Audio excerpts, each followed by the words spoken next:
Hello' guys, welcome back to my YouTube channel আনৰজি কেমেষ্টাৰ। আনৰজি কেমেষ্টাৰৰ অন্য এটি ভিডিঅ'লৈ আপোনালোকক সকলোকে স্বাগতম জনাইছোঁ। আজি দেখাম আপোনালোকক ভাৰতবৰ্ষৰ ৰাষ্ট্ৰপতিৰ তালিকা। তো প্ৰথমৰ পৰা শেষলৈকে যিকেইজন ৰাষ্ট্ৰপতি আছিল সকলোৰে তালিকা আৰু তেওঁলোকৰ কাৰ্যকাল আমি আপোনালোকক এইটো ভিডিঅ'ৰ জৰিয়তে দেখাম। তো বলক পলম নকৰি ভিডিঅ'টো সম্পূৰ্ণৰূপে আৰম্ভ কৰোঁ আৰু আপোনালোকে স্কিপ নকৰাকৈ ভিডিঅ'টো চাব। ডক্টৰ ৰাজেন্দ্ৰ প্ৰসাদ আৰু তেওঁৰ কাৰ্যকাল আছিল 1950 to 1962। 12 বছৰ কাৰ্যকাল তেওঁ ৰাষ্ট্ৰপতি আছিল আৰু তেওঁই ভাৰতবৰ্ষৰ প্ৰথমজন ৰাষ্ট্ৰপতি আছিল। স্বাধীন ভাৰতৰ প্ৰথমজন ৰাষ্ট্ৰপতি যদি সোধে ডক্টৰ ৰাজেন্দ্ৰ প্ৰসাদ বুলি ক'লে হ'ল। সৰ্বপল্লী ৰাধাকৃষ্ণন 1962 to 1967। তেওঁ 5 বছৰ আছিল আৰু তেওঁ দ্বিতীয় ৰাষ্ট্ৰপতি আৰু প্ৰথমজন উপৰাষ্ট্ৰপতি আছিল আৰু তেওঁৰ নামতেই শিক্ষক দিৱস পালন কৰা হয়। 5 ছেপ্টেম্বৰ দিনটো তেওঁৰ নামতেই আমি শিক্ষক দিৱস পালন কৰোঁ। Doctor Zakir Hussain 1967 to 69। তেওঁ 2 বছৰ কাল ৰাষ্ট্ৰপতি হিচাপে আছিল। তেওঁ অতি কম দিনৰ কাৰণে আছিল। বিবি গিৰি এক্টিং প্ৰেছিডেণ্ট কাৰ্যকৰী ৰাষ্ট্ৰপতি হিচাপে আছিল। কিমান চনৰ পৰা 1969 চনত আছিল। তেওঁ এটা বছৰেই আছিল। মোহাম্মদ হিদায়তুল্লাহ তেওঁ কি আছিল? তেওঁ এজন এক্টিং প্ৰেছিডেণ্ট হিচাপে আছিল আৰু তেওঁৰ কাৰ্যকাল এবছৰেই আছিল। বিবি গিৰি 1969 to 1974। 5 বছৰ ৰাজত্বকাল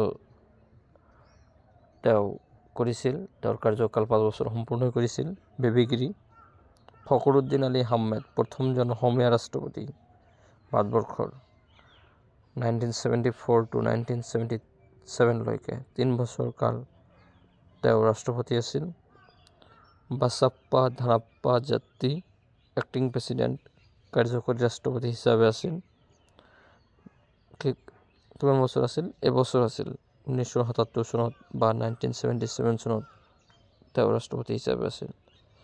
নীলাম সঞ্জীৱা ৰেড্ডি কিমান চনৰ পৰা কিমান চনলৈ আছিল? 1977 পৰা 1982। তেওঁ তেওঁৰ কাৰ্যকাল সম্পূৰ্ণৰূপে পূৰা কৰিছিল। জ্ঞানী জেইল সিং 1982 to 1987। তেওঁ 5 বছৰ কাল সম্পূৰ্ণ কৰিছিল। 5 বছৰ কাৰ্যকালৰ কাৰণে এজন ৰাষ্ট্ৰপতিক দিয়া হয়। তেওঁ 5 বছৰ সম্পূৰ্ণ কৰিছিল। ৰামাস্বামী ভেংকটৰাম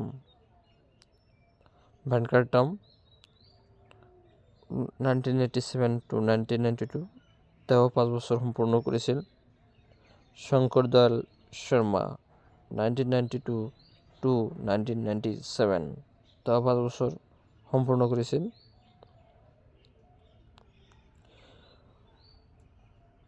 কোচেৰিল ৰামন নাৰায়ণ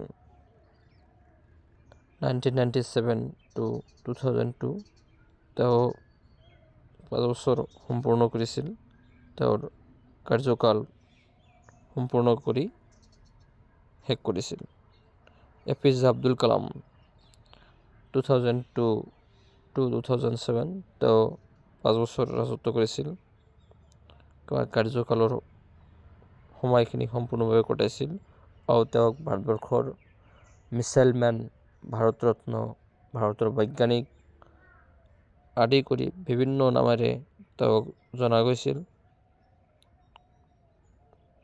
প্ৰতিভা পাটিল 2007 to 2012। প্ৰতিভা পাটিল তেওঁৰ সম্পূৰ্ণ কাৰ্যকাল চলাইছিল। তেওঁ ভাৰতবৰ্ষৰ প্ৰথম মহিলা ৰাষ্ট্ৰপতি আছিল। প্ৰণৱ মুখাৰ্জী 2012 to 2017। 2012 পৰা 2017 লৈকে আছিল। 5 বছৰ কাৰ্যকাল সম্পূৰ্ণ কৰিছিল। ৰামনাথ কোবিন্দ ইয়াৰ আগৰজন ৰাষ্ট্ৰপতি। 2017 to 2022 তেওঁ 5 বছৰ কাৰ্যকাল সম্পূৰ্ণ কৰি থৈ গৈছিল আৰু বৰ্তমানৰ ৰাষ্ট্ৰপতি দ্ৰৌপদী মুৰ্মু তেওঁ প্ৰথমজনী আদিবাসী ৰাষ্ট্ৰপতি আৰু তেওঁক ভাৰত চৰকাৰে ৰাষ্ট্ৰপতি হোৱাৰ সুযোগ দিছে আৰু তেওঁ মহিলা হিচাপে আদিবাসী মহিলা হিচাপে তেওঁ ৰাষ্ট্ৰপতি প্ৰথম আৰু তেওঁ এতিয়ালৈকে ৰাষ্ট্ৰপতি হৈয়ে আছে। তো আজিৰ ভিডিঅ'টো এইখিনি আছিল। আপোনালোকক পৰৱৰ্তী ভিডিঅ'ত সকলোকে লগ পাম। আপোনালোকে যদি ভিডিঅ'টো ভাল লাগে তেন্তে লাইক কমেণ্ট শ্বেয়াৰ কৰিব আৰু নৰুল জিকে মাষ্টাৰ ইউটিউব চেনেলটো আপোনালোকে ছাবস্ক্ৰাইব কৰিবলৈ নাপাহৰিব। আজিৰ ভিডিঅ'টো ইমানেই। পৰৱৰ্তী ভিডিঅ'ত আপোনালোক সকলোকে লগ পাম। ধন্যবাদ।